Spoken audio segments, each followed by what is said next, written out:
The following story is fictional. Any resemblance of characters and events to real world events is purely coincidental. This happened to me about 3 years ago.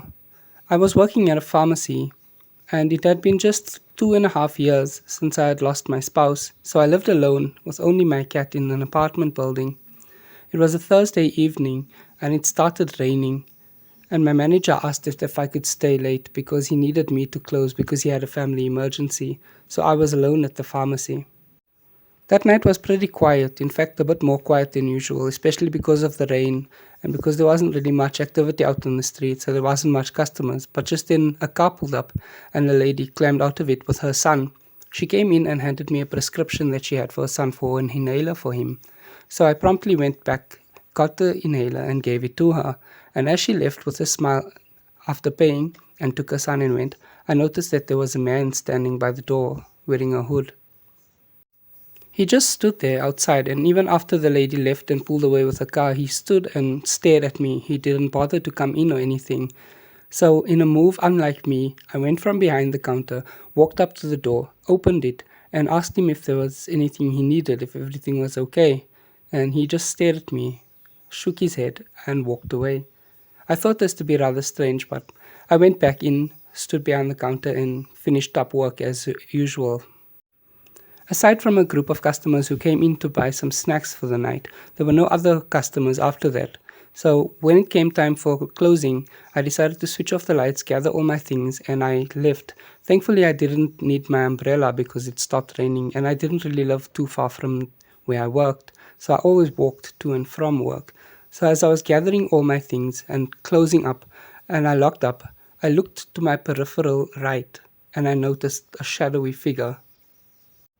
My heart started beating a little bit faster than usual, but I just decided to keep locking up, and when I was done, I started walking, and that's when I heard footsteps behind me. Now, it's no accident that I lived close to where I worked. I suffered from terrible anxiety, and I had a fear of even leaving my house, so the path to and from work was my daily and only path. Aside from the trips to get groceries, to and from work was the only time that I would ever leave the house. So, as I was walking, I heard the footsteps behind me persisting, and I looked around, and there were no cars, no people on the streets. I looked up at the apartment buildings, and some of the lights were on, but there was no one at their windows. And if I were to scream, I feel like no one would even hear me because there was loud music playing in some of them. So I sped up a little bit out of anxiety. My heart was already racing at this time. So I started walking a little bit faster, and that's when I noticed that the footsteps that were walking behind me sped up as well. And without thinking, without saying anything, I just started running. I ran as fast as I could, and eventually, thankfully, made it to my apartment building, but I could still hear the footsteps behind me. I could still hear it running and chasing after me.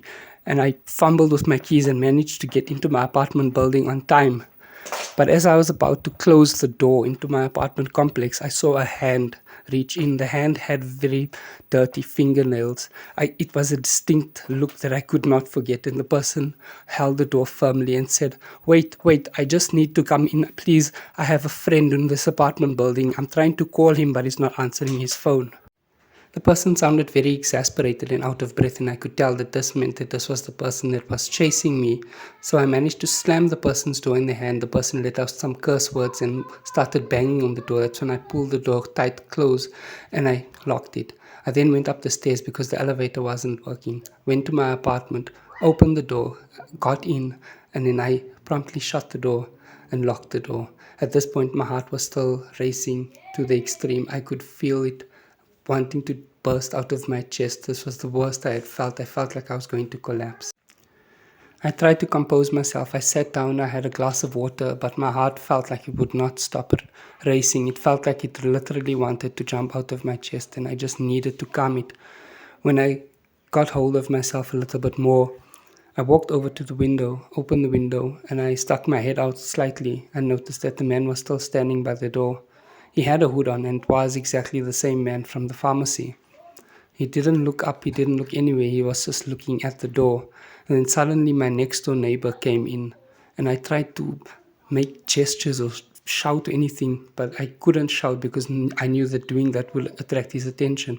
And he just stand there and watched her as she entered the apartment building, and he then walked in after her, and she closed the door. It was almost as if she couldn't see him, or she was just ignoring him or something.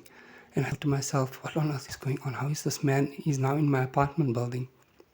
And that's when I heard my neighbor coming up the stairs, and I heard her going past my house. Now, she had come in alone because, like me, she lived alone, but I heard two sets of footsteps, meaning that the man was right behind her. She proceeded to her apartment, opened it, and went inside. But the second set of footsteps that was behind her stopped directly in front of my door. There was then a knock at my door, a one, two, three knock. I sat there and I was shocked, frozen, because first of all, how did the man know which apartment was mine? I mean, it's not like my neighbor could have told him. She didn't know who he was looking for. And that's when he started trying to twist the handle of the door. He then knocked three times again, but a little bit harder and more aggressive this time. I still stood there frozen, shocked, just looking at the door as he fumbled with the handle. He then gave a harder knock, much like how the police would knock on your door. And that's when I let out a scream. I literally went to the door and I pounded on it and said, "Go away," and I started screaming. And that's when I heard my neighbor opening her door and coming out and knocking on my door. So I was confused because, I mean, could she not see him? I mean, he was standing right there knocking on the door, but then she knocked and she called my name and she knocked again. And I walked slowly over to the door, and at this point I started to doubt myself or what was even going on. And she called my name again and asked, "Is everything okay?" So I opened the door slightly and she asked me again, "What's going on? Is everything okay?" So I told her about the man that was knocking, and she said that there was no one out there. And when I opened the door further and looked into the hallway, there was no one there. And she asked if I needed to come in and sit down and she would offer me a cup of tea or something. So I said, "No, no, it's fine. I think that I might just be tired and I need to get some sleep." She then said okay and promptly went back into her apartment, and I went back into mine and I went to go and lay down on the bed. I laid on the bed and my cat jumped onto the bed and came to lay next to me. I then promptly started petting her and then I started falling asleep. But as I was about to fall asleep, I heard again a knock on the door. So I thought it was my neighbor coming back with something. And then another even harder knock as I was approaching the door, and I got startled. I slowly walked up to the door and looked underneath and saw a pair of feet standing there. And then that's when another hard knock startled me and I got up. And then I walked right back over to my bed, got under the covers, put the covers over my head, and I got my cat next to me and I just ignored the sound. Then the person started messing with the handle again and I just ignored it, and that's when the knocking stopped. After the knocking stopped, I eventually fell asleep, but I was awoken in the middle of the night by someone tapping me on my shoulders. Now, I was laying on my side and I had thought that it was my cat because sometimes she would run around and jump at night. So I looked over and I saw that she was still laying in front of me. And that's when I turned slightly to look and I saw a hand on my shoulder with dirty fingernails. And suddenly my entire body ran cold. I tried to move, I tried to get up, but it felt like I was frozen. I couldn't see the person's face. I could only see the hand as he put another hand on my shoulder as well and began squeezing my shoulder.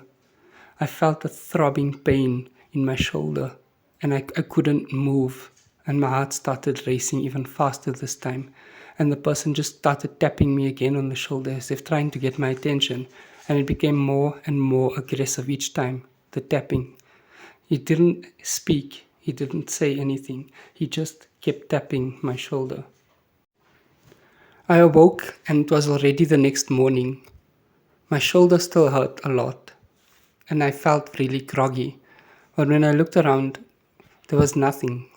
I went to each window and there were no signs of forced entry or someone even trying to come in. I looked at my door and my door was still locked as I left it last night. So I went to work as usual. I told my boss about the incident and he checked the CCTV cameras, but he didn't see anything or anyone standing there. He just saw the lady come in with her son to get the prescription for the son's inhaler, but he didn't see any man out there. And that's when I started questioning my reality. But that night I asked if I could leave earlier than usual because I was still a bit shaken up from the incident. And my boss said that it was fine that I could leave early. So I left early and he agreed that he would lock up. And thankfully, when I walked home that night, there were people in the street, so I wasn't alone. So I went into my apartment without any incident that night and did my normal nightly routines. I fed my cat, I had supper, I had a bath, and then I went to sleep. But this time I laid on my back. I didn't want to lay on my shoulder again because I thought perhaps maybe it was the way I slept and that I was actually dreaming. But late at night, I awoke feeling a pressing feeling on my chest. At first, I thought it was my cat, but when I opened my eyes, all I saw were the hands with dirty fingernails. I awoke the next morning with a soreness on my chest and feeling rather groggy. And it was at that moment that I decided to take the decision upon myself to just leave. I quit my job at the pharmacy. I took the money that my spouse and I had been saving and I moved. And I just left because I did not want this person to ever find me again, or if it was a real person or if it was a spirit, I don't know, but I just didn't want them to find me again. I moved to a new town where I'm currently staying right now, and things have been a bit peaceful since then. I still have the fear of leaving my house every single day, but at least the knocking has stopped. And it's been a while since I've seen the hands with dirty fingernails.